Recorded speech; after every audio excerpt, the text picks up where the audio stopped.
Olá, voltando a falar, história do Brasil, período joanino. Nós já conversamos sobre os sentidos, né, da presença, da transferência da família real portuguesa para o Brasil, lá pelos idos do início do século XIX. Vamos fazer uma análise então mais criteriosa sobre isso.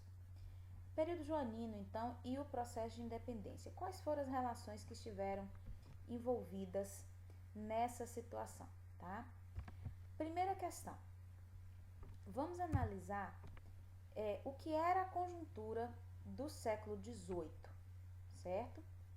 A conjuntura do século XVIII é o seguinte: fim dos resquícios feudais, tá? Aquele modelo de organização estamental, relações de vassalagem, aquilo não estava cabendo mais no modelo de sociedade que se organizava, sobretudo lá na Europa. Ideias iluministas que tinham crescido, que tinham fervido ali na cabeça das pessoas. Sobretudo ideias voltadas a que, olha, soberania popular, o direito do povo de escolher o seu próprio governo, né? A liberdade. Então, a questão do colonialismo era uma coisa que estava sendo colocada em xeque, certo? Ideias já questionando os sistemas monárquicos, né? Falando sobre o republicanismo. Uma outra coisa marcante do século XVIII vai ser a Revolução Francesa. Revolução Francesa que representou um questionamento ao antigo regime, né, o absolutismo, e a luta, né, a defesa pela soberania popular. Revolução Industrial, né, avanço da força capitalista, a ideia de que o que comandava o mundo agora não era mais o parentesco, não era mais uma tradição, e sim o poder aquisitivo. Crise dos sistemas coloniais é uma consequência, sobretudo, aí do iluminismo e das revoluções, tá? Não se via mais muito sentido em um país, uma nação, não vou dizer uma nação, né, porque não se considerava assim, mas de um território que tinha condição de se sustentar, que tinha uma riqueza, ser comandado por outro, ou seja, ter toda a sua riqueza encaminhada para outro território, como era o caso do Brasil. As revoluções liberais, ou seja, o liberalismo que foi introduzido pelo iluminismo, tanto o liberalismo político, no sentido do povo ter direito de escolher o seu representante, quanto o liberalismo econômico, a livre concorrência, o mercado vai girar baseado na livre concorrência e na propriedade privada. E a expansão econômica da França, né? Através das ações do Napoleão, que vão representar uma pressão para o mundo todinho.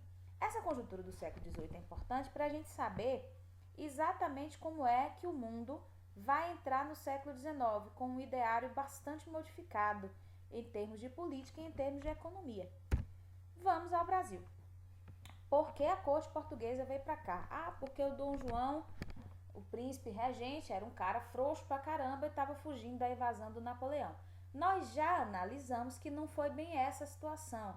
Apesar de o Dom João ter um jeito, um comportamento um pouco fora do padrão, né, dos monarcas da época, não deixou de ser uma estratégia dele, tá? Então vamos ver quais foram os conjuntos aí de fatores que agregaram para a corte portuguesa vir para cá.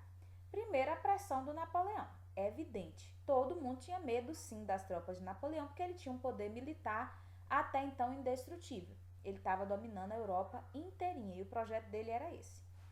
Invasões franco-espanholas, né? França e a Espanha, que estava obedecendo à França porque tinha medo, ameaçando invadir o território português.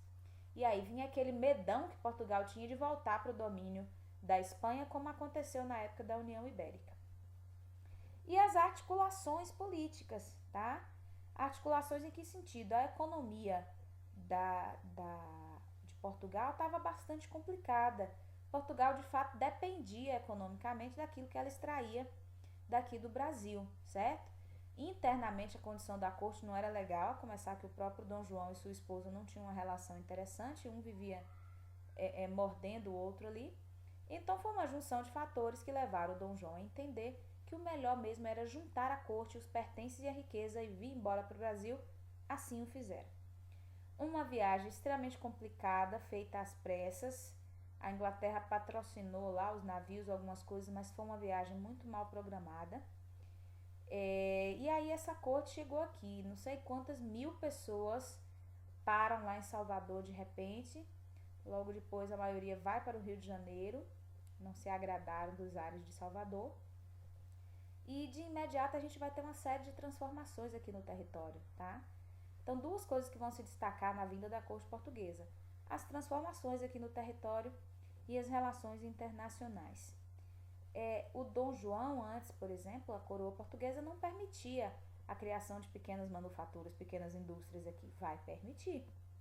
Vai modernizar o Rio de Janeiro, calçamento, chafariz, sistema de imprensa, jornal, né? Através do jornal ali, a imprensa, Banco do Brasil que vai ser criado, uma série de outras coisas para modernizar o Brasil, para que a corte tivesse a sensação de que estava num lugar relativamente parecido com a Europa, um lugar mais adiantadinho. Só que essas transformações vão dar também aos colonos, aos brasileiros, aquele gostinho de crescimento, de desenvolvimento, e as pessoas não vão querer perder isso mais. Junto com isso, a alteração das relações internacionais. Assim que o Dom João chega aqui, primeiro decreto dele, abertura dos portos brasileiros às nações amigas.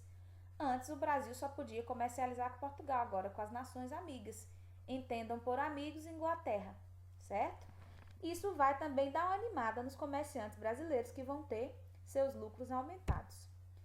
Ou seja, a vinda da família real, gente, somada com alguns outros fatores que já vinham acontecendo, ela é o empurrão que faltava para o processo de independência. E vamos analisar esse processo aqui sob dois aspectos, os fatores internos e os externos. Veja, internamente, toda essa modernização que o Dom João resolveu promover aqui animou os brasileiros a saírem daquela condição de atraso. A abertura dos portos aqueceu o comércio, melhorou muito a vida financeira de muita gente, certo? E vai fazer com que os brasileiros entendessem que o seguinte, olha, nós não vamos mais voltar àquela condição de monopólio comercial, de só fazer comércio com Portugal. A condição de Reino Unido, o que foi isso? Lá, por 1816, se não me engano, foi um pouquinho antes, 1810 por aí, o Napoleão já tinha saído. E os países europeus precisavam se reunir para poder definir como é que vai ficar a Europa agora depois que o Napoleão saiu, né? Ele mudou o mapa da Europa inteira. Então foi uma reunião dos líderes da Europa para definir fronteiras, né? Esse é o território da França, esse é desse, esse é daquele. E definir questões políticas. Contudo, como o Dom João estava aqui, ele não podia participar. Porque lá estava dizendo, a regra do Congresso de Viena era que só participaria quem estivesse reinando no lugar. O que Dom Pedro teve que fazer? Decretar que o Brasil não era mais colônia. O Brasil agora era Reino Unido a Portugal e Algarves, ou seja, oficialmente o Brasil saiu da condição de colônia. E isso animou os brasileiros. Dom João vai embora participar do Congresso de Viena e deixa aqui Pedro I, seu filho, como príncipe regente. Aí a ideia de ter um membro da família real aqui animou os brasileiros. Aquela coisa, a gente não quer voltar à antiga condição de colônia, certo? Externamente, fim da era napoleônica, Congresso de Viena, redefinições e um evento importantíssimo que vai ter em Portugal, Revolução Liberal do Porto. Galera lá da cidade do Porto vai fazer uma revolução, querendo que Portugal se modernizasse como outros países da Europa, modernizasse politicamente, deixasse de ser uma monarquia absoluta para ser uma monarquia parlamentarista, né? Onde o rei não tem plenos poderes. Os brasileiros no início acharam massa a ideia da Revolução do Porto, porque eles acharam que isso ia modernizar o Brasil também. Pelo contrário, o pessoal do lado de Portugal queria modernizar lá Portugal, mas uma das ideias era recolonizar o Brasil, que o Brasil voltasse à condição de colônia, sem autonomia política, administrativa e econômica. E aí vai ser aquela situação, pressão sobre o Pedro. Pedro, você vai querer voltar para lá? O pai dele vai mandar ele voltar. Ele fala, não vou. Ele resolve ficar por aqui. Os brasileiros se animam com essa situação e começa um movimento realmente intenso pela independência. Vocês viram que antes já estava tendo as revoltas coloniais. Então, de quando Pedro decide ficar, desobedece o pai dele, tá? Até quando agora o rei de Portugal, Dom João, começa a entrar em conflito mesmo com o filho, o que vai acontecer? O Pedro fala, olha só, melhor proclamar essa bendita dessa independência, já que o povo está gostando de mim, eu fico rei e minha família garante o reinado tanto aqui quanto lá. É isso que o Dom Pedro vai fazer, tá? Avisado pela esposa dele, a dona Leopoldina, ela manda uma carta quando ele estava numa viagem para buscar apoio lá em Minas Gerais. Estava lá na margem do Riacho do Ipiranga, lá, ele estava em São Paulo. Ele saiu do Rio de Janeiro, passando por São Paulo para ir para Minas Gerais. Ela manda uma carta para ele dizendo: olha, Pedro, o pomo está maduro, colha antes que outra pessoa o faça. O que ela queria dizer, Pedro? Os políticos estão querendo a independência. Declara a bendita antes que outra pessoa faça e você agora não é rei de mais nada. Assim Pedro fez e em 7 de setembro de 1822 o Brasil é declarado independente de Portugal. A aceitação é outra parte da história. Portugal ainda vai demorar um tempinho para entender que não mandava mais no Brasil, ok? Ficamos por aqui.